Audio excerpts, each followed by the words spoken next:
there.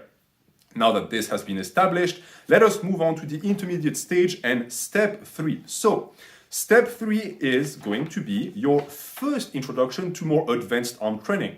And to be able to keep fueling your progress, we're going to have to add more volume. But we're not just going to add more sets or more reps, because reps will knock you out of relevant rep ranges. You're going to start doing 30 reps and that's stupid.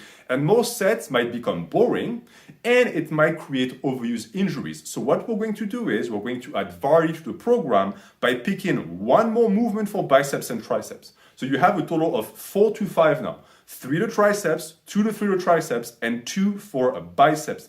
And I recommend that you pick a movement that differs from your first, again, to keep it fun, all right? Keep it exciting. Let's say you were doing something like dumbbell curls, try easy bar curls, try a cable curl. Again, I had put on many options in my tier list. Pick something that you're excited about, that agrees with you, and that is comfortable. That is all I ask of you. If you have already 2 isolation for triceps, as I said, you can make your third a tricep biased press, which means that if in the novice phase you decided on 1 long out of the tricep isolation and 1 lateral head, what you could do at this stage is pick 2 long out of the tricep and 1 lateral head that is going to be a press. That is an option. You could also pick 2 lateral head of the tricep, 3 long head. 3 long head would be a little bit overkill, so maybe keep it a ratio of 2 to 1.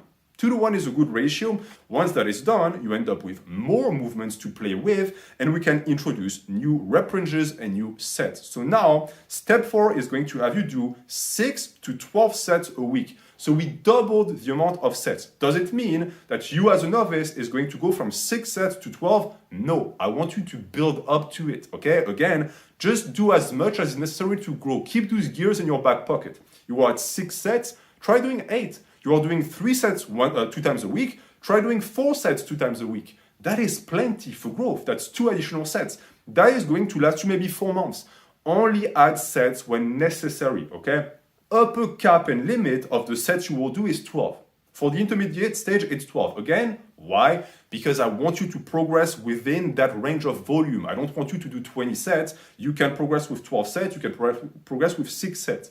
So you could be doing something like 3 to 4 sets 2 times a week, 4 sets 3 times a week, etc. As you come to understand also, the more sets I have you do, the more freedom you have, because the more of an ability you have to dispatch them throughout the week. You get to pick where you put them. The only thing I ask is that you try not to do more than 4 sets. Do 2 to 4 sets per day that you select, but never do more. Let's say you want to do 10 sets of bicep this week. You could do 4 sets of your first movement that you selected, and then 3 sets and 3 sets of your new variation. That way we keep it fresh, we keep it exciting, and we also make sure that you might hit the bicep with a slightly different angle that is also going to deload the tendon and allow you to keep going. For the rep range of each of these variations, I would recommend that you select one that is strict. So let's say you do something like an easy bar curl and a dumbbell curl. Easy bar curl is 6 to 10, dumbbell curls is 8 to 12. Stick to that. That way it gives you a good idea of what you have to progress with and when you have to put on more weight. Again, never lower than 6 reps, and you can go as high as 15 if you want, okay? 15 is the upper threshold. The only exception would be if you decide on a triceps biased press, which in this case, of course, would stay within lower rep ranges. So if you do a close grip bench, do a 3 to 6, do a 6 to 8, a 6 to 10, but you can go lower if you want. Adjust the number of sets per week to push progression, all right? So that is your guideline for this step 4. How many sets do? I do as many sets as needed to push progression. That is the logic. And please understand also that this bodybuilding game is about putting in the effort. Whether you did 6 or 8 sets matters very little. What matters is that you did your sets. In reality, that's something that I've also come to realize. Yes, programming is very important, but we're not there trying to solve nuclear fission here. It's not about if I forget one number in the equation, it all goes to shit. Do the work within the guidelines I give you, and I guarantee you that you will see progression. Now, progression, again, here constitutes more reps with more weight, which means that you do not sit at the same weight. This is the stage where people stall. This is the stage where people stall because they put in all of their gears at once and now they cannot go any faster, but also because they have fallen for the volume meme. Now they have so many variations and sets to do that, they're sort of comfortable using the same weight times and times again. And I saw that with my own 2 eyes again at the gym. People who I kept an eye on, because I'm nosy like that, and I saw their bench going up, their squat going up, everything going up, but their curls stay the same. So in December, they're curling the 35s, and then they're there again in July, they're curling the 35s. That's not normal. Weight also goes up along with volume. Also, do not make the mistake of perma-rotating the lift, which is why I keep you at 2 variations. You could ask me an age, why only 2 variations? I want to do more. I want to do everything in the gym. No. Why? Because if you do that, you are going to fall for the same trap of what I call lifting ADHD, of jumping from rotation to rotation because it's fun and exciting and never progressing because your brain is, in a sense, satiated by the novelty of the lift. Do not do that. That is a mistake. Stick to your 2 variations.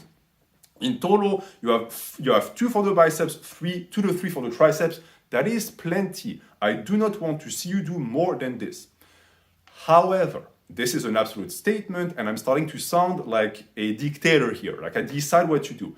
There is flexibility in this. The one type of variation that you can knock yourself out with and do as many as you want is what I call a soft variation. A soft variation is something, for example, like a dumbbell curl, and you decide to do a cable curl, but in the exact same fashion. Yeah, that's a soft variation.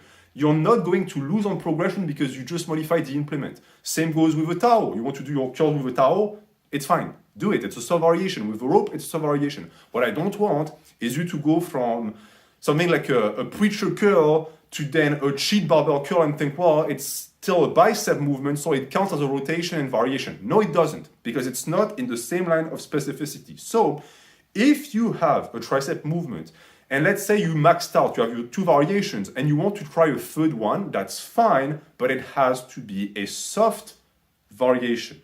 And then we move on to the advanced stage.